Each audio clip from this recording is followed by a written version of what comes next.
Kalau misalnya memang dinaikkan oleh suku bunga acuan oleh Bank Indonesia, seberapa besar akan berdampak terhadap industri properti?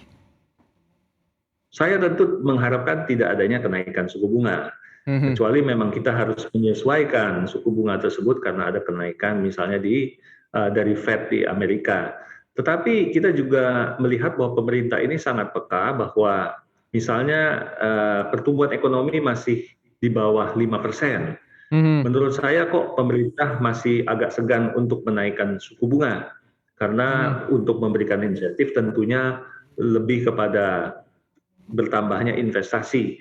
Karena dengan menaikkan suku bunga tentu investasi akan berkurang, tentunya termasuk properti. Mhm. Investasi dalam arti ini capital expenditure ya, yang dilakukan oleh perusahaan-perusahaan. Kalau bunga naik pasti capex akan menurun dan investasi baru juga pasti akan terdelay begitu, karena kenapa kita harus investasi dalam rangka bunga naik seperti itu, pasti akan terpospon.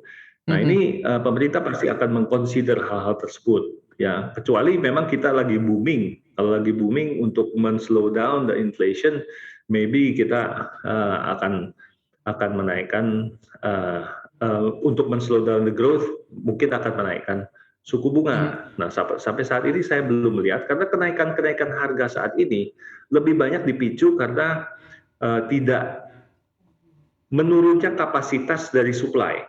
Menurunnya Mhm. kapasitas dari supply itu lebih banyak disebabkan karena COVID. Ya, Mhm. bukan karena demand yang meningkat. Demand-nya tidak Mhm. meningkat, tapi supply-nya yang menurun. Supply menurun ini karena banyak sekali terdelay oleh masalah COVID, banyak yang kapasitasnya 2 tahun yang lalu sudah dikurangi sedemikian banyak, untuk menambah tiba-tiba itu mereka masih kesulitan. Jadi terjadilah backlog di supply chain kita. Nah ini makanya supply chain terhambat sehingga terjadi inflasi, bukan inflasi, sebenarnya kenaikan harga-harga dari barang-barang yang dibutuhkan dalam rangka memproduksi sesuatu begitu. Mhm. Oke. Pak, kalau kita melihat dengan tadi mengatakan bulan Januari itu ada terjadi peningkatan begitu ya Pak untuk, di sektor properti cukup baik laporan dari CTRA Bukan juga di bulan peningkatan, Januari. samalah, kurang lebih sama dengan Desember tahun lalu. Oke, Januari dan Desember, tahun lalu begitu kurang lebih sama. Nah, tentunya dengan harapan di bulan Maret nanti akan ada pembukaan reopening ekonomi, diharapkan juga recovery ekonomi juga terjadi. Seperti apa sih, industri properti utamanya mungkin CTRA mengambil momentum ini untuk tetap bisa, mempertahankan penjualan atau bahkan justru mendorong naik begitu penjualannya? Ya, kita memang sedang memfinalisasi budget kita untuk tahun 2022 ini, tetapi kita melihat bahwa tahun 2022 ini tidak akan lebih jelek daripada tahun 2021.